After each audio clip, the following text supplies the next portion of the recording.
Hey, LA Lloyd here, and we've been playing Return to Dust for a bit, and we've been kind of following him around from Vegas to Austin to wherever, and finally getting a chance to sit down with him backstage here at 29th Street Ballroom in Austin, and finally get him to co-host the Rock 30. So first of all, let's everyone introduce yourself. Hey there, I'm London. I'm Graham. I play bass and sing. Maddie, guitar and sing. I'm Seb, and I play guitar. Well, before we went on the air today, we were talking about back in February when I was in Vegas at this radio and records convention called Happens, which was the opportunity to see you guys play Board. I mean, Board had been getting a lot of airplay before that, and we had a bunch of radio guys who were, getting a chance to take some photos with you and meet you guys. So I know sometimes those types of events can be a little bit kind of jaded or people not paying attention, but it was cool because everyone was really focused. So how was that getting out to mingle with some of the radio folks who have been playing Board for a while and also getting to play acoustic for them? Yeah, it was cool. Like usually you don't see them all in one place, right? So it was cool. We'd never been to Happens before, and we realized that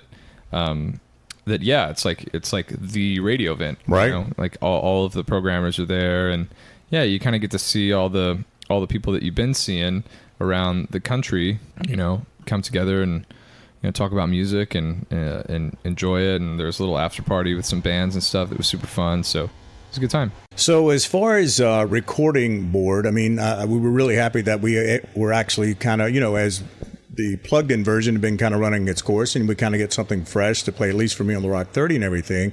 What was it that kind of prompted you guys to, go back to the studio and do a recorded acoustic version of this one? Yeah, well, it's kind of how the song was written, just with an acoustic guitar and just Graham and I.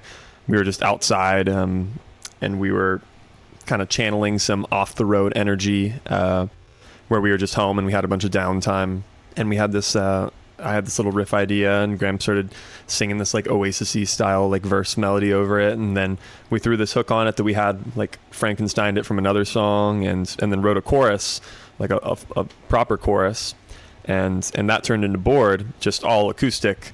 How some of our songs come about is just on an acoustic guitar, but in that one as well.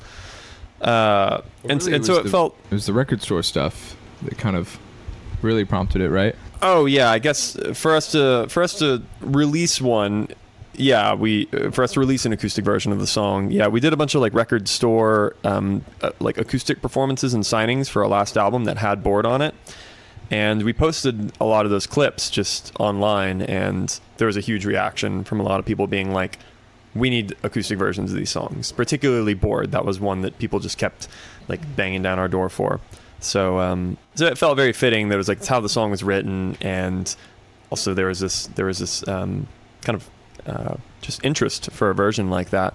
We were like, we love doing that stuff. I mean, I'm in love with like all the Alice in Chains 90s like MTV Unplugged stuff and all those sessions. So well, it's kind of interesting to hear you say a lot of the songs kind of maybe start on an acoustic. I mean, is that like, is it a riff, or do you bring in a lyric, or maybe talk about how songs really get started with you guys? Yeah, more or less. I think that popularly, yes, they do start on an acoustic guitar, and usually that's kind of in the form of like a chord progression, or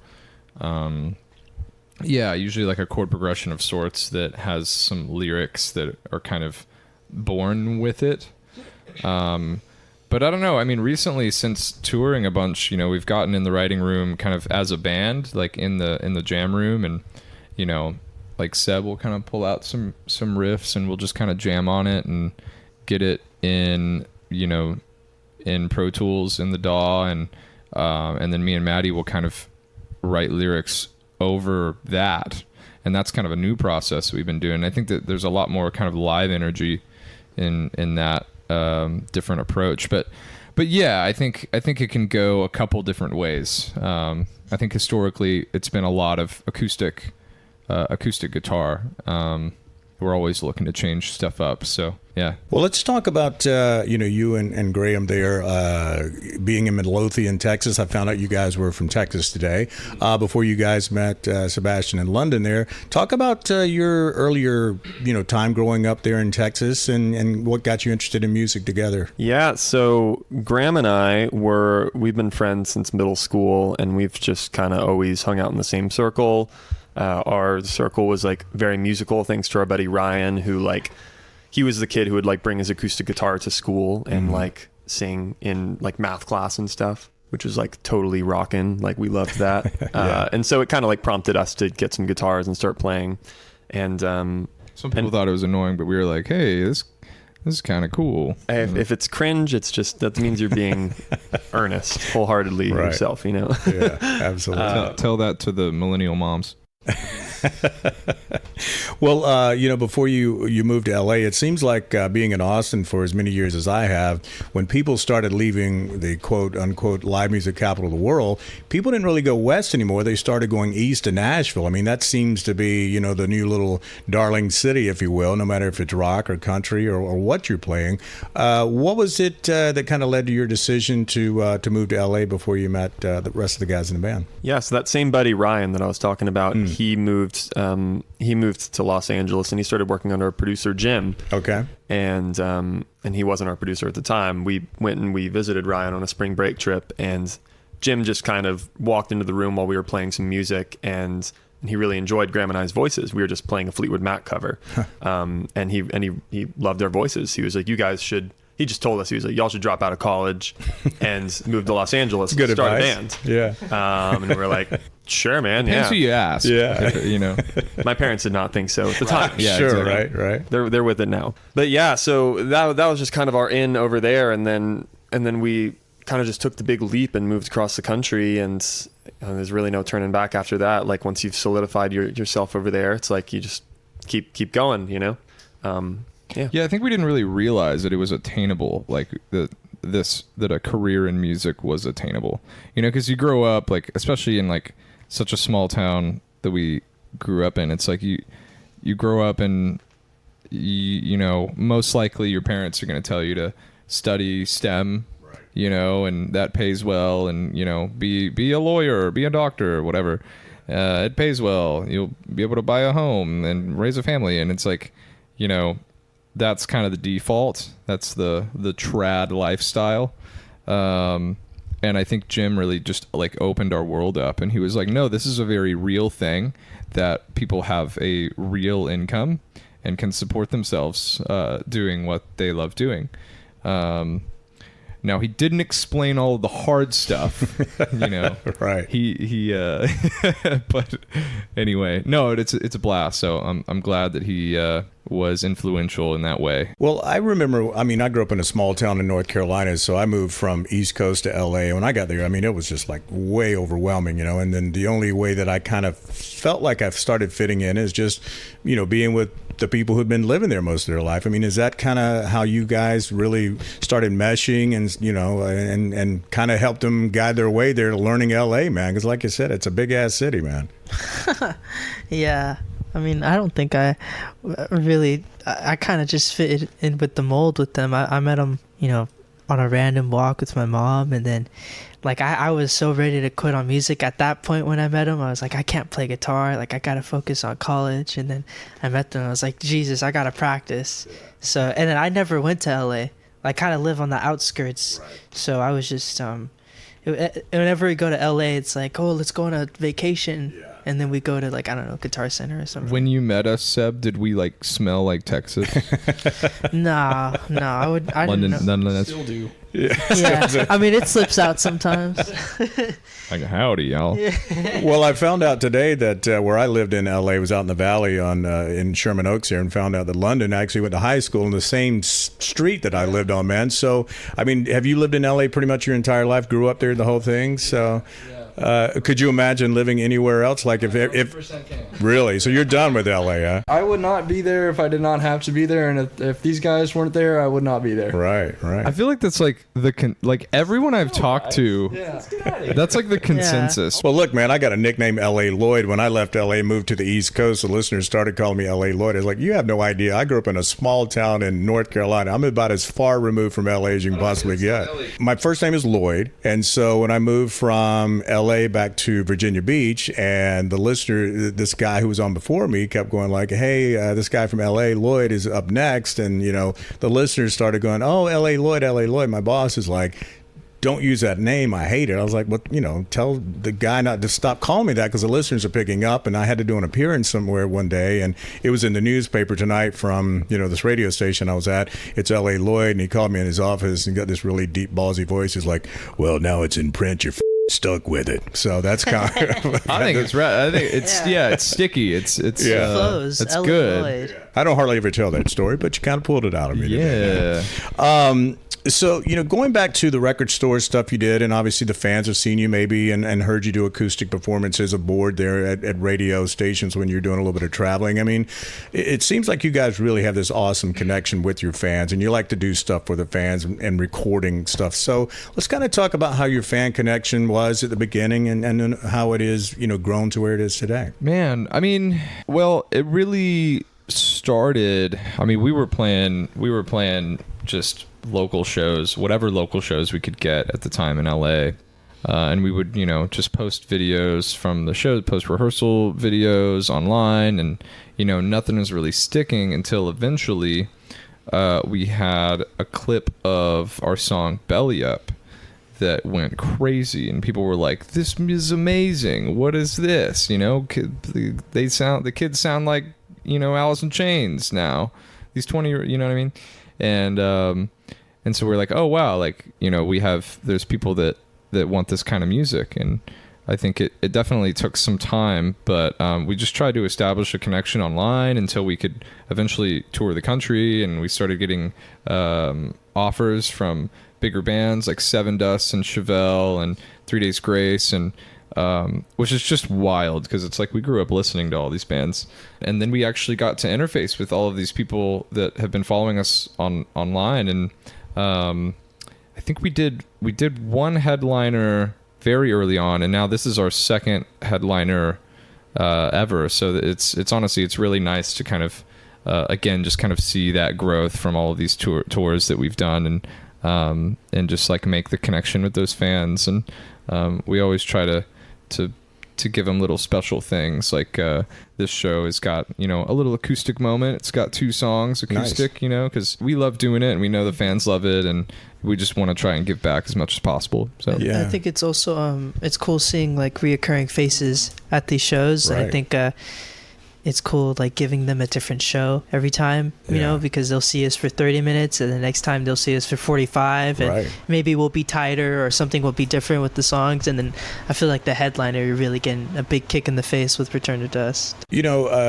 Something I wasn't going to ask you, but since it's kind of circled the room a little bit, is I know I have a feeling in every interview you've ever done, you start getting that question about Alice in Chains, which I was not going to go there, but I mean, obviously you love their music, you're influenced by it, you got that sound, but do you get tired of people making that comparison? I mean, it's like, come on guys, let's move on to something else. We got our own thing,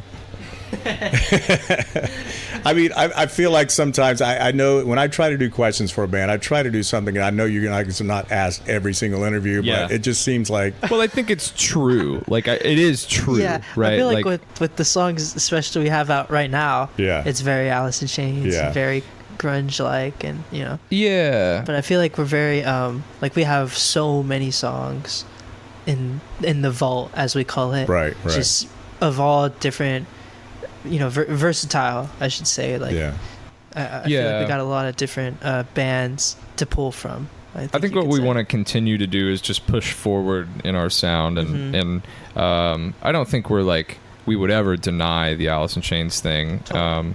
In any way. I think it's honestly it's a huge honor that people compare us to a band like that, because they're a legendary band with legendary songs, and but at the same time, it's like, we're not gonna make 5 albums that sound like Alice in Chains. Like our first record, sure, it sounds like Alice in Chains or somewhat, and I think the EP is a slow departure, and I think that we'll just continue to kind of push the sound in a lot of different directions. We were inspired by so many artists and bands and so many genres, and we want to keep people on their toes. You know what I'm saying? I've interviewed them several times. William and Jerry and Sean and all the guys. Have you ever met them? Because I mean, they're really good guys. I was just curious.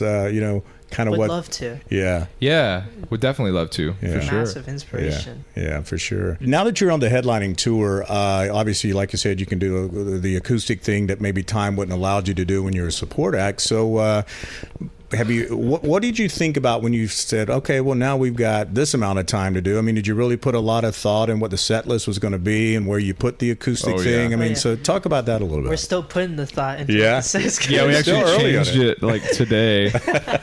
No, we definitely put a lot of thought into it and running it and changing things and figuring out what works and what doesn't. And I think you really don't know till you do it live and you see the crowd's reaction. And even like night to night, like I think we had like a really strong show the first night, and second night we learned some things and then changed it up for the third night. They are letting you do a night? drum solo now, right? Yeah, barely. Rumors are true. Yeah, I guess. He Did gets word already get out? Oh, that's great, man. That's hilarious.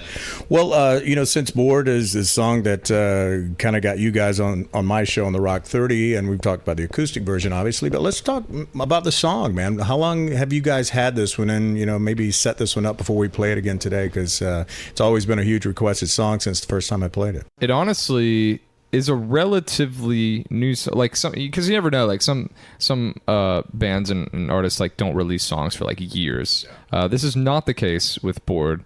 Bored was written between tours. I can't remember which tour it was. Do you remember? I thought it was after Corgan. Yeah, Oh, I thought maybe it was right. like middle of last year or You're something so like right. that.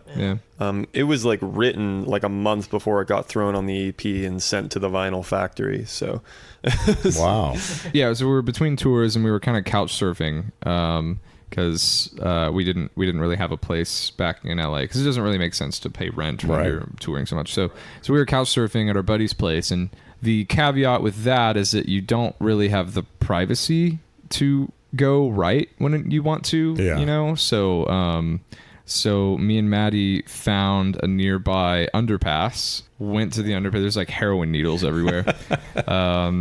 And it's by this like reservoir stream thing. And we just put a phone down, and we had some writing sessions there. And of those writing sessions was Bored. And we sent it to our producer when we wrote it, just the voice memo. And he was like, "This is sick." He was like, he knew immediately. He was like, "Dude, this song's awesome." He goes, "Write another chorus." Yeah. And because so we didn't have the big Maddie chorus, when we sent it to him. And then after that, we were like, okay, let's write another chorus. Like, let's see what we can do. And then we did. And I think it really made the song.